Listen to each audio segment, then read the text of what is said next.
Politics is often grubby. Last year, we exposed the disgraceful behaviour of Victorian MP Adem Somyurek, a then Labor Party powerbroker with too much power. His activities are now being investigated by Victoria's anti-corruption watchdog. In New South Wales, a similar body is looking at whether former Premier Gladys Berejiklian breached public trust by having a secret relationship with another MP. They're not happy about it, but in both cases, the politicians are being made to please explain. In Canberra, though, there's no such thing as a federal anti-corruption commission, and that means dirty work and rorting goes unchecked. But not tonight. An underground car park beneath the federal politician's electorate office is the last place you want to do an interview. But for weeks now, we've been trying to speak with Federal Assistant Treasurer Michael Sukkar. We want to ask him about whether he's had any involvement in a rort involving taxpayer-funded jobs. Michael, Nick McKenzie, I'd like to ask you some questions about the rorting of public resources. Mr Sukkar, some questions about the rorting of public resources. Sukkar is eager to avoid us, and we think we know why. For more than a year, he was involved in a secret scheme to bolster his power. But it was completely against the rules. And now 60 Minutes, The Age and the Sydney Morning Herald have the damning evidence to prove it. And the same people that talk about branch stacking bitch and moan to me that they couldn't get people on their booths during the campaign. In August last year, we first revealed how a powerful Conservative faction of the Liberal Party, headed by Michael Sukkar, was running a secret operation to give factional mates taxpayer-funded jobs with little regard to their experience or ability to do the work. Back then, Michael Sukkar pleaded ignorance. I've seen material from your brother, Paul, and from others working in Kevin Andrews' office as electorate officers with a singular task, recruiting for your faction. I don't have knowledge of that, mate. The Morrison government was quick to play down the allegations. He certainly has my support, and as I said... Unsurprisingly, Federal Treasurer Josh Frydenberg said it should be investigated behind closed doors. Well, both Mr Andrews and Mr Sukkar put out statements and they've completely rejected the allegations, and they've referred those matters to the Department of Finance for review, and that's the... And Mr Sukkar asked the Finance Department to look into the allegations. But he knew it had no strong investigative powers, and it failed to interview key witnesses. And so it wasn't a shock when the department found insufficient evidence of wrongdoing. No less than the former Prime Minister Malcolm Turnbull thinks it stinks. It's utterly inadequate. When you're dealing with other people's money, you have to be accountable to them for the manner in which you deal with it. And that means if you're hiring people to do a job, they should be seen to do that job and not something else. Over 12 months, we made repeated Freedom of Information requests, try to obtain the Department of Finance's investigation into Michael Sukkar. At every turn, we were blocked, and we recently found out why. The department told us Minister Sukkar had made strong representations to keep its report secret. Welcome to the jungle. We got fun and games. I, Michael Sven Sukkar, do swear that I will well and truly serve the people of Australia. He's hardly a household political name, but behind the scenes in Canberra, Very timely and important. Federal Minister Michael Sukkar is one of the most powerful men in the Liberal Party.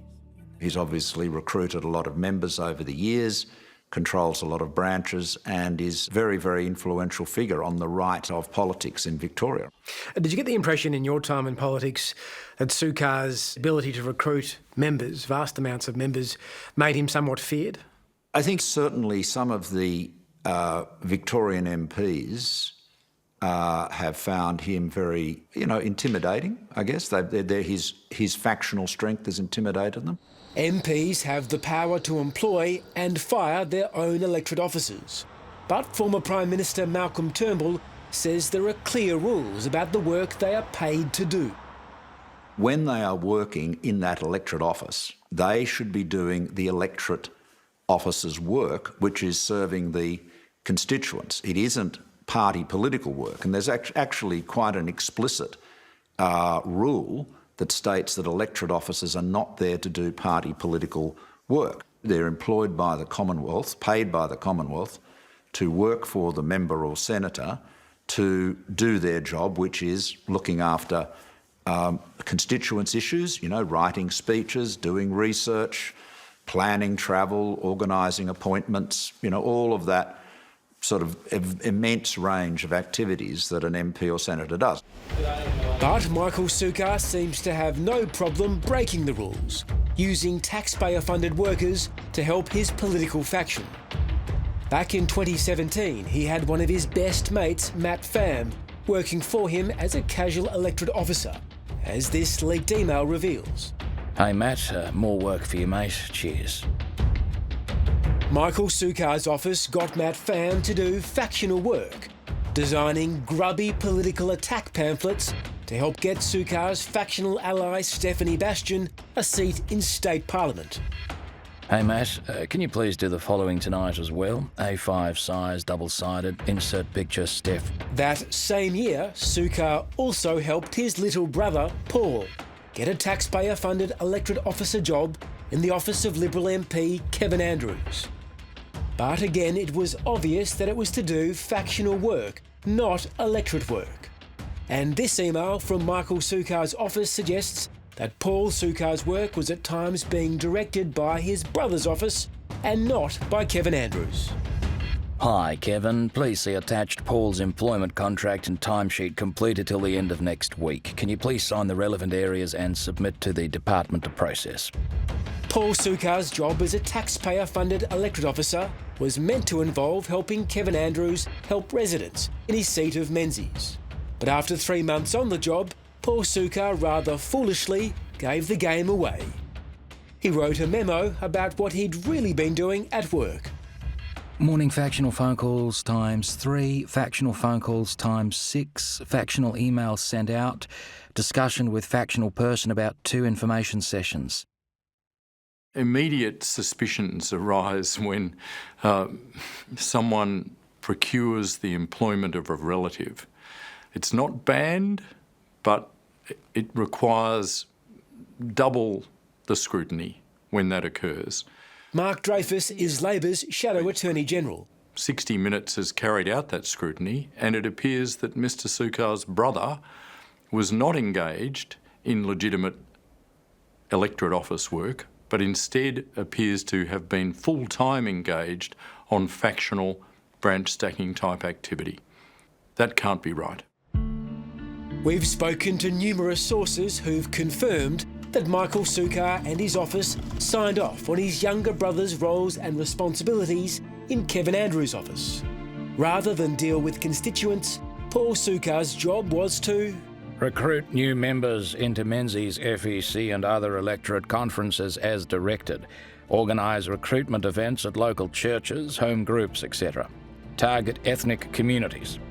In an even clearer sign he was not doing the work he was paid to do, one of Paul's KPIs was to recruit 50 new members for Michael Sukkar's faction every 3 months. This email shows Michael Sukkar personally endorsed his little brother's factional work in Kevin Andrews' office. Sukkar has signed off on the attached KPIs. I will send it to Kevin this week. Former Federal Court Judge Michael Barker QC says this kind of improper conduct has been normalised across all levels of politics and that it requires far closer scrutiny. When you allow things that are not quite right, when you start seeing people spending public money for purposes it was never intended for, when you start to see people in public offices preferring private interests or party interests instead of the public interest, then slowly but surely you corrode the system. You simply feed the public's disenchantment with politics. You feed their natural mistrust of politicians and that politicians are in it for themselves and that it's all about a power play and that the parties and the politicians aren't really interested in the public interest. Rather, they're just interested in power for power's sake. In the jungle. As you're about to see, this was only the start of Michael Sukkar's rotten quest for political power. In Michael Sukkar's political playbook, $3.5 billion in 21. public money can be used and abused, so long as it increases your power. When you're dealing with public money, you have to be accountable to the public. There is, I think, with too many people in politics, a sense of entitlement, and they've failed to recognise that every single dollar they are spending, whether it's on themselves, their staff, or on, government programs, is somebody else's money. It's tax dollars. For at least a year, the Federal Assistant Treasurer backed a secret scheme that misused public money for grubby political work. His former boss, Malcolm Turnbull, says the issue needs an urgent public investigation. Politicians are volunteers.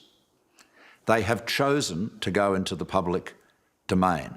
The politicians are the last people to be able to complain about, being held up to account in public. And so when there are real concerns about misconduct, corruption, improper use of government funds, then it should be in public view.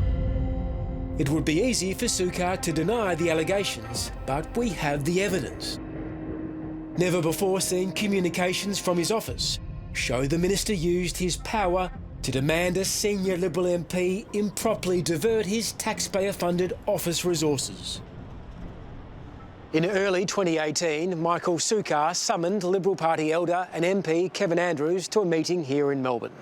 Sukkar wanted more factional operatives working in Kevin Andrews' electorate office. These workers would be paid for by the taxpayer, but their role would involve growing Sukkar's factional operation.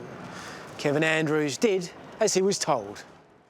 It's utterly inappropriate. It was inappropriate of Sukkar to direct that, if that's what he did, and in many respects even more inappropriate for Kevin Andrews to go along with it. That's the reverse of what he should have been doing. Any MP, past or present, should be hiring staff on the basis of their ability to do the job in the office. One of the key factional operatives given a taxpayer job at Michael Sukkar's command was Jessie J. Kamaran. She now runs a milk bar, but before that she was paid by the taxpayer to help the Sukkar faction administer the mass recruitment of Liberal Party members. These leaked emails show Michael Sukkar getting updates about her activities. Hi Jessie, these forms have been submitted by post. Great stuff, well done. Hi Jessie, attached are the forms to be submitted. Great stuff, Paul. Another leaked email chain we've obtained shows that in early 2018, Sukkar was told a worker he'd helped install in Kevin Andrews' office was spending 5 days a week facilitating factional operations. Sukkar was clearly pleased, responding, "Good summary." All up, Sukkar helped install at least 5 party operatives in taxpayer-funded jobs, doing factional work. Labor's Shadow Attorney General Mark Dreyfus has reviewed the evidence we've obtained and says it's damning. We've counted at least 5 Sukkar faction people getting jobs as electorate officers, either in Sukkar's office, Mr Sukkar's office, or that of Kevin Andrews. What does that say about the scale and brazenness of this scheme? That's a pretty major operation. Electorate officers only have 4.5 full-time equivalent staff in them. To say that 5 people have been engaged here, electorate office staff engaged in factional activity of this kind, that's a large operation. What sort of funds are we talking about? Thousands of dollars? Many tens of thousands of dollars. Some of these electorate office jobs are paid up to $100,000. And even the junior employees, the junior salaries for an electorate officer are in the order of $60,000 a year. As Sukkar's faction grew stronger, recruiting more members, the minister's political power grew with it. He used it to nastily undermine fellow Liberals, like Senator Jane Hume, who recently became Minister for Women's Economic Security and had posted on Facebook about her struggle being a politician and a single mum. While I am a willing volunteer to this life on the front line, my kids are conscripts. They will always be passengers on my roller coaster. There is no such thing as Superwoman. We can't do it all. Something's got to give. Sukkar privately sent messages to his factional lackeys, rubbishing Hume's struggle and saying she should leave politics. I read through this very long, indulgent and quite frankly bizarre post on her senator page and was waiting for her retirement from politics, but sadly it wasn't there. The best and brightest the Victoria division can produce. Sukkar's sniping was cheered on by his loyal factional mates. Very touching. I look forward to her spending more time with her family. Oh, mad and unhinged. Michael Sukkar didn't respond to a request for a sit-down interview, so he waited at his electorate office to try and ask him some questions. Michael, Nick McKenzie, I'd like to ask you some questions about the rorting of public resources. Mr Sukkar, some questions about the rorting of public resources. Can you answer some questions, please? Why won't you answer just a few questions? If you've got nothing to hide, just a few questions, please. Michael, did you know your brother Paul was employed in the... It's hard to believe, but currently there's no federal independent watchdog to investigate matters as serious as this. If we did have a National Anti-Corruption Commission, this would be the precise kind of thing that it should be investigating. Prime Minister Scott Morrison has proposed a new federal anti-corruption commission, but he isn't giving it the power to grill politicians like Michael Sukkar in public, or even investigate them for political misconduct. This is in stark contrast to state anti-corruption commissions, such as Victoria's IBAC, which right now is holding public hearings into state Labor's rorting of taxpayer electorate office jobs. I thought the party was completely out of control. I saw things and heard things that I just didn't think that I'd ever see in a modern Labor Party. Respected legal voices, like former Federal Court Judge Michael Barker QC, say Morrison's planned federal anti-corruption commission is a joke. There can't be open hearings for these public sector inquiries. There is no final report with findings of fact or other findings. It's just limited in every respect. Does Scott Morrison's proposed Federal Corruption Commission effectively shield our politicians from proper scrutiny? Well, you have to say, when you look at it, that that is the way it's been designed. If public officers, if ministers have the power to decide how to acquit Commonwealth or state funds, shouldn't we know on exactly what basis they've done it? And if these expenditures, if these decisions are simply serving to get that party, whichever party it is, re-elected to government, then there's something wrong with our system. It means that we, the citizens, no longer have the representative democracy we think it is. It's being twisted, it's being turned, and we can't any longer fully rely on our politicians to do the right thing. You're talking as well about a job for your brother, a job for your factional mate who's helping you get re-elected. Look, it's all of that. It is a matter that requires close consideration. People can say, oh, that's a party matter. Well, it is. But in Australia, we've traditionally relied on two major parties. And if the public don't know what's going on in those parties and how, as I say, representative democracy in Australia is really working and what's behind it, then we're being shortchanged. Hello, I'm Tara Brown. Thanks for watching 60 Minutes Australia. Subscribe to our channel now for brand new stories and exclusive clips every week. And don't miss out on our extra minutes, segments and full episodes of 60 Minutes on 9now.com.au and the 9Now app.